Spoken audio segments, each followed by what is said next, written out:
You are not evil.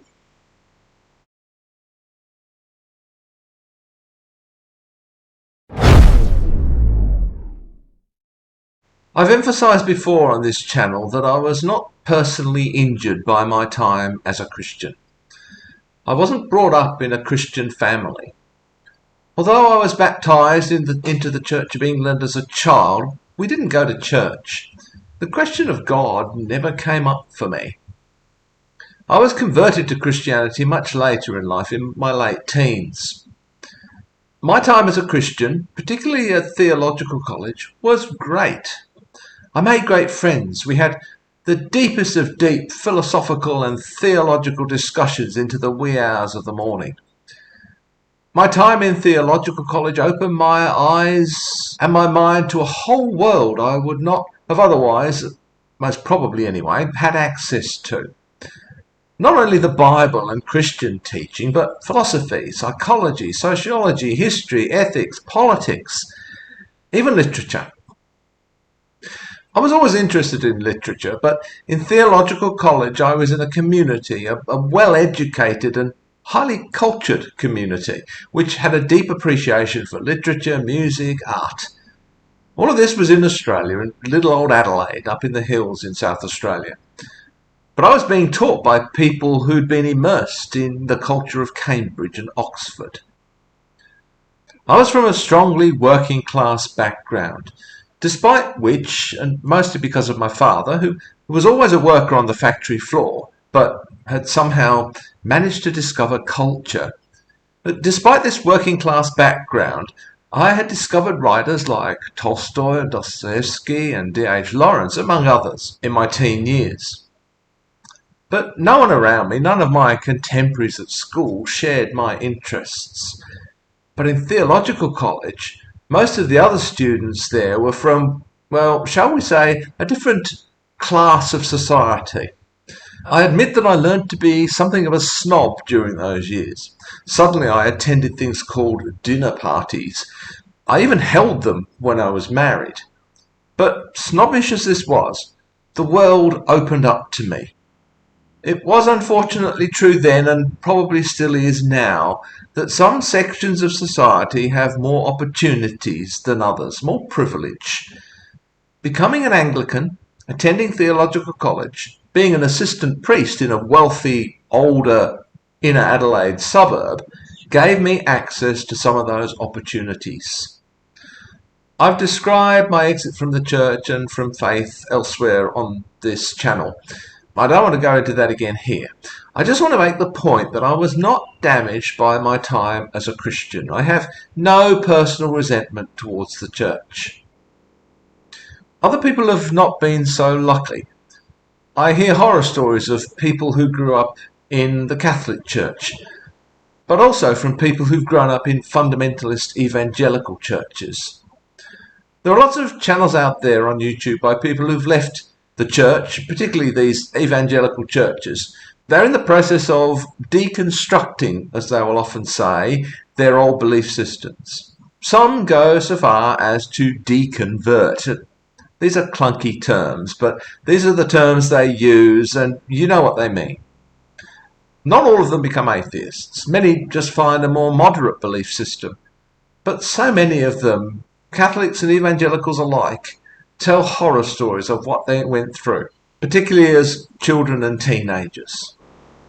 Now, such is the YouTube algorithm that once you watch one such video, you're always presented with other very similar videos telling similar stories. Of course, this can give you a biased perspective. There are probably many other YouTubers out there telling stories of how great it was to grow up in a Roman Catholic or an evangelical family. I've made a conscious choice not to look for those, not to watch those, because I really don't want to be inundated with them. So I know this is a biased sample that I've been viewing, but the experience of these people is real. It's not the only experience that people can have growing up in a church family, but it is one of them.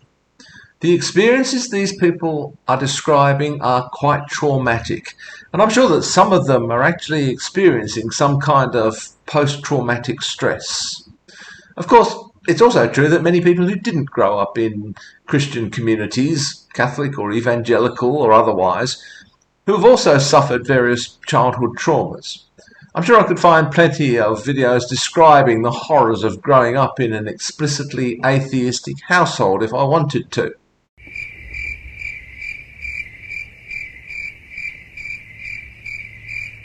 Or maybe not. I couldn't find anything. I want to play something from the channel of a young woman, Christy Burke, who grew up in an evangelical family and was deeply committed to this faith as a teenager. She has since deconstructed, deconverted, and she uses her channel to try to help people who are going through the same process or who are thinking about doing it. One of her videos came to the attention of an evangelical YouTuber from New Zealand called Ray Comfort. In his video, he's attacking her over a video she made in which she discussed 5 biblical passages that played a key role in her deconstruction, and she is responding to his criticisms. I encourage you to check out her channel. There are many stories like hers out there. I'll leave a link to this video and to her channel down below. So this is a video about Christy's video, about Ray Comfort's video, about Christy's own earlier video. I feel as though I'm a character in Inception at the moment. But just a little section of it here. And so you ended up with a morally high view of yourself and a very low moral view of God. Okay, so right before he says this, he says it was a refusal to look at my own sin. And I had a high moral view of myself and I had a low moral view of God. And I think that is so hilarious because Ray was a major contributing factor to the severe amount of guilt and shame that I carried on a regular basis as a Christian. Ray preaches a message that you are inherently disgusting and bad. You stink, as he says later in this video. You are like dirty rags to God. Ray loved to use that analogy. It's a biblical analogy. All of our righteous deeds have been made like dirty rags to God. And this was preached at me a lot in the church, a lot by Ray. And I internalized it so much, I used to write it in my journal. I am like a dirty rag to God. I am nothing compared to God. I am disgusting. I am sick. I am depraved. I would write these things. You know, you see people that have these these mantras, these daily affirmations they say to themselves in the mirror. I am confident. I am strong. I am capable. I can do things. Positive affirmations that help build your self-esteem so you can get through life. I was doing the opposite, and I was a teenage girl, which being a teenage girl, you're already going to experience so many conflicting emotions of shame and, you know, just all of the pressures that society puts on you. And so adding in all of the guilt and shame from the religion, that was really tough for me. And through Ray Comfort's doctrine, I came to hate myself and everything about myself. I saw everything I did as a sin. I took it to the extreme, and I would even have family members that were very religious that were telling me that I was being too extreme in it because I was being taught that everything about me was bad. My thoughts were bad. My words were bad. My intentions were bad. I just was bad. And there was nothing I could do to fix that. I had to just let God come in and wash it all away and take over and live through me so that everything about who I was could be diminished and disregarded, which is just so incredibly toxic for a person, especially a teenage girl. And so for Ray to say that I had such a morally high view of myself and that I refused to look at my own sin is just baffling, knowing where I came from and knowing that he was a main contributor to the fact that I viewed everything I did as a sin. And I was soaked in the shame and the guilt of sin. In response to that video, I want to say, I am not evil. I am not wicked. You are not evil. You are not wicked. I'm not a particularly good person. I do the wrong thing all the time and have throughout my life. No doubt you have too. But I'm not stinky. You're not stinky. This is a terrible thing to be teaching people, particularly young children. Of course, this is not what all versions of Christianity teach. I'm sure it's not even what all versions of evangelical Christianity teach. But plenty of evangelical preachers out there do teach this kind of shit. One is too many. I often think, if Satan were real, what would he actually do in order to deceive people, this great deceiver, this father of lies? I'm damn sure he wouldn't form a satanic church. No.